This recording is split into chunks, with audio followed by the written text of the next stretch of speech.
আসসালামু আলাইকুম রহমতুল্লাহ। আজকে আমি যে অঙ্কটি সমাধান করাবো সেটা হচ্ছে আইসিটি বইয়ের তৃতীয় অধ্যায়ে গুরুত্বপূর্ণ একটি প্রশ্ন। তো প্রশ্নেতে একটি লজিক সার্কিট দেওয়া আছে। প্রথম প্রশ্ন বলা হয়েছে সত্যক সারণী কী। আমরা বলতেছি প্রথম প্রশ্ন বলা হয়েছে সত্যক সারণী কী। এই প্রশ্ন উত্তরটা আমরা এভাবে লিখব: একটি বিশেষ প্রক্রিয়ায় কোনো ইনপুটের জন্য কোনো আউটপুট পাওয়া যায়, সেটি যদি একটি সারণী বা টেবিল দিয়ে পুরোপুরিভাবে প্রকাশ করা হয় তবে সেটি হচ্ছে সত্যক সারণী। আমরা এতটুকু শুধু লিখব। পরে দ্বিতীয় নম্বর যে প্রশ্নটা আছে বলছে 15 আছে কি দশমিকে। কইছে 15 এর সমকক্ষ বিসিডি কোড এবং বাইনারি সংখ্যার মধ্যে কোনটিতে বেশি বিট লাগে, ব্যাখ্যা করো। এখন তো প্রথমে আমরা যে কাজটা করব, প্রথম হচ্ছে এই 15কে আমরা বিসিডি কোডে রূপান্তর করব। এখন আমরা দেখি, তো আমরা প্রথমে লিখব, আমরা 15 যে সংখ্যাটা আছে, দেখো আমরা 15 যে সংখ্যাটা আছে খ অংশে আমরা সমাধান করতেছি। দেখো 15 এটা আছে কি বলতো দশমিকে। এটা আমরা প্রথমে বিসিডি কোডে রূপান্তর করি। আমরা প্রথমে বিসিডি কোডে রূপান্তর করবো। আচ্ছা, বিসিডি কোড বলতে আমরা কি বুঝি? দশমিক প্রত্যেকটি অঙ্ককে আলাদাভাবে 4 বিটের সাহায্যে বানাইতে প্রকাশ করাকে বলা হয় বিসিডি কোড। তো আমরা এখন যে কাজটা করি, যে সংখ্যাগুলো আমরা আলাদা করবো, এই যে আলাদা করে আমরা কয় বিটের সাহায্যে রূপান্তর করবো? তো 4 বিটের সাহায্যে। কারণ বিসিডি কোডের সংখ্যাই বলতেছে কি যে বাইনারি যে দশমিক অঙ্ক, এই যে দশমিক সংখ্যার অঙ্কগুলোকে প্রথমে আলাদাভাবে লিখার পরে 4 বিটের সাহায্যে কি করো? বানাইতে রূপান্তর করো। তা বিটগুলো কি বলতো? 4 বিট। প্রথম হচ্ছে 1, পরে 2, পরে 4, পরে হচ্ছে কি 8। এই যে আমরা 4টা বিট। এখন তো 1কে তৈরি করার জন্য আমার কি 1কে তৈরি করার জন্য আমার কি 1 এর প্রয়োজন। বাকিগুলো কি বলতো 0 0 0 0। তো আমার 1 এর বিসিডি কোড হচ্ছে কি 0 0 0 1। এখন 5। এখন কোন সংখ্যাগুলো আবার যদি কোন অঙ্কগুলো যোগ করলে যোগফল আমার 5 হয়? কোন অঙ্কগুলো? এই যে 4 আর যদি আমরা 1 যোগ করি যোগফল হচ্ছে কি 5। আর এই 8 এর প্রয়োজন নাই, 2 কেও প্রয়োজন নাই। তাহলে 5 এর বিসিডি কোড হচ্ছে 0 1 0 1।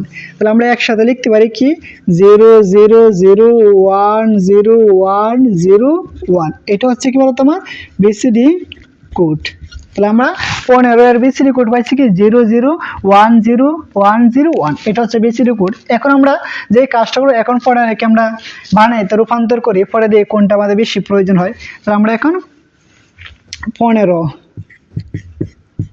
একে আমরা বানাইতে রূপান্তর করব। এখন 15কে যদি আমরা বানাইতে রূপান্তর করে দিই, আমার বিট কয়টা আসে?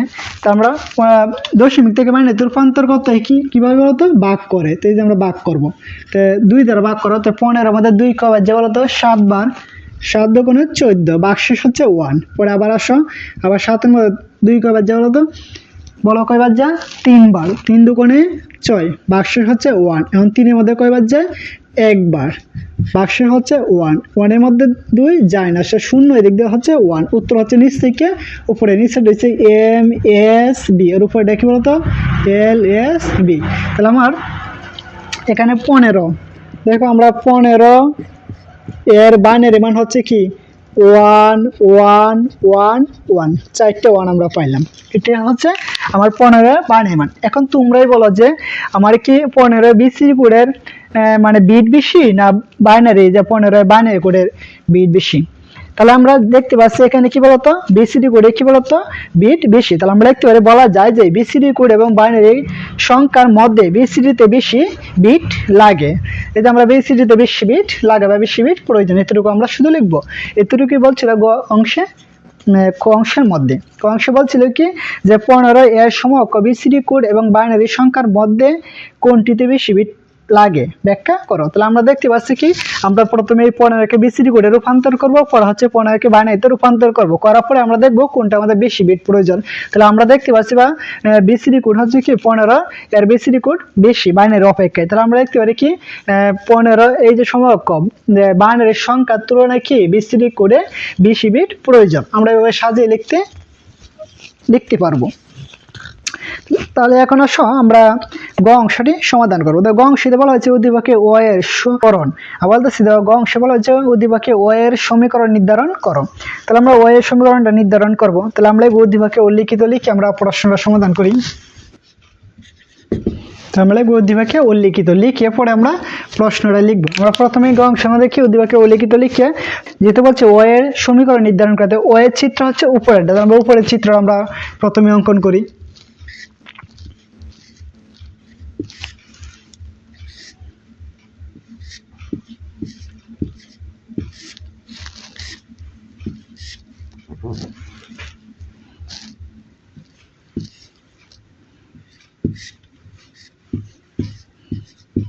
যেটুকু হচ্ছে ও এর চিত্র, এটা হচ্ছে আমার এ, এটা হচ্ছে কি বলতো বি।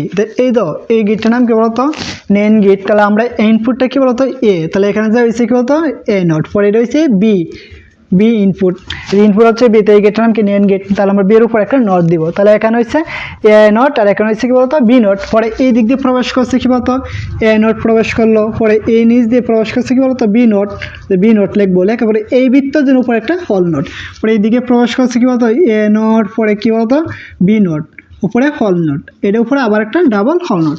এতটুকুই আমার প্রশ্নের মধ্যে ছিল আর কি, এতটুকুই ছিল। তাহলে আমার যে আমরা তাহলে ওয়ের যে মানটা পাইলাম, যে ওয়াই ইকুয়াল আমরা কি পাইলাম বলতো যে এ নট, পরে কি আছে বলতো বি নট, ডাবল হল নট। ডাবল হল নট বলতে আমরা কি বুঝি একটাও নাই, তাহলে এ নট পরে হচ্ছে বি নট। এতটুকু হচ্ছে আমার কি গ নম্বর প্রশ্নের সমাধান। বলছিল গ নম্বর প্রশ্ন বলা হয়েছিল কি ওয়ের সমীকরণ নির্ধারণ করো। তাহলে আমরা ওয়ের সমীকরণ নির্ধারণ করলাম, এই যে আমরা এইটুকু চিত্র হচ্ছে ওয়ের চিত্র, আমরা এই চিত্র আমরা প্রথমে এখানে অঙ্কন করবো, বুদ্ধিকে লিখিত লিখে আমরা চিত্রটা অঙ্কন করবো, করার পরে এখান থেকে আমরা শুধু ওয়ের মানটা বের করব। তাহলে আমরা এইটাই ছিল কি ওয়াই, এদিকে আমরা ওয়াই মানটা বের করলাম। প্রথমে তো ইনপুট হচ্ছে আমার এ, তাহলে এখানে হচ্ছে এ নট, এই দিক দিয়ে ইনপুট হচ্ছে বি, তাহলে আমার উত্তর হচ্ছে বি নট। পরে এই গেটাতে প্রবেশ করছে কি বলতো এ নট, পরে এইদিকে প্রবেশ হচ্ছে বি নট, এই গেটা কাজকে গুণ করা, তো এ নটের সাথে বি নট গুণ করলে কি এ নট বি নট। পরে এই যে বৃত্ত যেন আর উপরে হল নট দিব, পরে এইদিকে প্রবেশ করছে কি বলতো এ নট বি নট হল নট, এই যে প্রবেশ করার পরে এই বৃত্ত যেন উপরে একটা হল নট।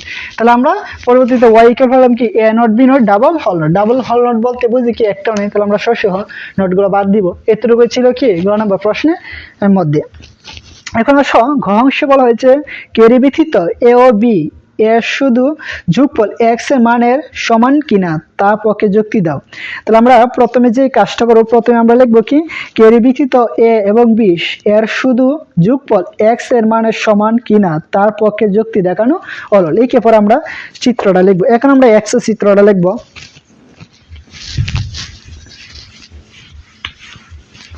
এক্স চিত্রটা কি আছে বলতো প্রথম ইনপুট আমার কি এ, যে আমরা নেন গেট আমরা তৈরি করব। পরে একটা ইনপুট কি আছে বলতো বি, যে আমরা বি দ্বারা একটা নেন গেট আমরা তৈরি করলাম। করার পরে দেখো এখান থেকে আমরা সরাসরি এদিকে আসছে, আর একটা ইনপুট এদিকে আসছে, আসার পর এখানে একটা গেট কি আছে এক্সঅর গেট, যে আমরা এক্সঅর গেট আমরা তৈরি করব, যে আমরা তৈরি করলাম। এতটুকু দেওয়া ছিল। এখন আসো এটা ইনপুট হচ্ছে আমার কি বলতো এ, এটা ইনপুট হচ্ছে কি বলতো বি, তাহলে এখানে হচ্ছে এ নট আর এখানে কি আছে বলতো বি নট। তাহলে এই দিকে কি প্রবেশ করছে বলতো এ নট, আর এইদিকে প্রবেশ করছে কি বলতো বি নট। তাহলে এখানে উত্তর হচ্ছে কি এ, পরে কি এক্সঅর, পরে কি আছে বলতো বি, এ নট এক্সঅর। ভালো করে বোঝা, এখানে প্রবেশ করছে কি বলতো এ নট, এই যে আমরা লিখবো এ নট, পরে এইদিকে প্রবেশ করছে কি বলতো বি নট, তো উত্তর হচ্ছে এক্সঅর মানে কি এ এক্স অর বি, এই যে আমরা এক্স অর বি লিখলাম। এখন আমরা যে কাজটা করবো, তাহলে আমরা এটা কার সমান পাইছি বলতো, এটা হচ্ছে আমার এক্স এর সমান, এটা আমরা কার সমান পাইছি এক্স এর সমান। তাহলে আমরা এখানে এখানে এক্স, এখানে এক্স ইকুয়াল আমরা কি পাইছি বলতো এ নট এক্সঅর, পরে কি বলতো বি নট। কারণ এটার সময় আমরা সূত্র লিখতে পারি বলতো এ ডাবল নট বি, পরে প্লাস, পরে আবার কি বলতো এ নট বি ডাবল নট। এটা আমরা সূত্র জানি, কারণ আমরা জানি কি এ এক্সঅর, ভালো করে বুঝি আমরা সূত্র কি জানি বলতো, আমরা A XOR A not XOR B not সমান আমরা কি লিখতে পারি বলতো A double not B plus A double not পর B not plus A not B double not. এটা কিভাবে হলো দেখো, আমরা যে সূত্রটা জানি, আমরা এ এক্সঅর বি সমান আমরা কি জানি বলতো এ নট বি প্লাস পরে কি বলতো বি নট। এটা আমরা জানি মুখস্থ যে এ এক্সঅর বি সমান কি A not B plus A B not আমরা জানি, কিন্তু এখানে আছে তো এ নট অলরেডি আছে। তাহলে আমরা এখানে যেহেতু নট একটা আছে, বি এর উপরে নট আছে, তো এই যে নটটা, এই যে আমরা নটটা দিলাম, পরে এই যে নটটা উপরে দিলাম, পরে আসো এই যে বি এর উপরে তো নট আছে বি নট, পরে এ নট, এই যে আমার এ নট, পরে আবার বি এর উপরে একটা ছিল, এই যে আরেকটা দিলাম আমরা। তাহলে বি এর উপরে কটা হয়েছে বলতো? দুইটা হয়েছে। এখন দুইটা নোট বলতে আমরা কি বুঝি বলতো? একটাও নাই। পরে এখানে আছে কি বলতো? বি নট, পরে প্লাস এখানে আছে কি এ নট, পরে কি আছে বলতো? বি। এখন আসো A B not plus A not B, এটার সঙ্গে আমরা কি লিখতে পারি বলতো? A XOR B, A XOR B. এটা কোন গেট হয়েছে বলতো? XOR gate. এখন আমরা যেটা লিখবো, এখানে লিখবো কি দুইটি সংখ্যার যোগফল হাফ অ্যাডারের মাধ্যমে প্রকাশ করা যায়। যোগফল এ ইকুয়াল এ এক্সর বি, উদ্দীপকে এক্স ইকুয়াল এ এক্সর বি, যা হাফ অ্যাডারের যোগফল এ ইকুয়াল এ এক্সর বি এর সমান। সুতরাং এ ও বি শুধু যোগফল এক্স এর মানে সমান হবে। এটুকু আমরা শুধু লিখবো। আশা করি এই অঙ্কটি তোমরা সুন্দর মতনই বুঝতে পেরেছো। আর যারা এখনো আমাদের চ্যানেলটি সাবস্ক্রাইব করে না, তারা এখনই আমাদের চ্যানেলটি সাবস্ক্রাইব করো।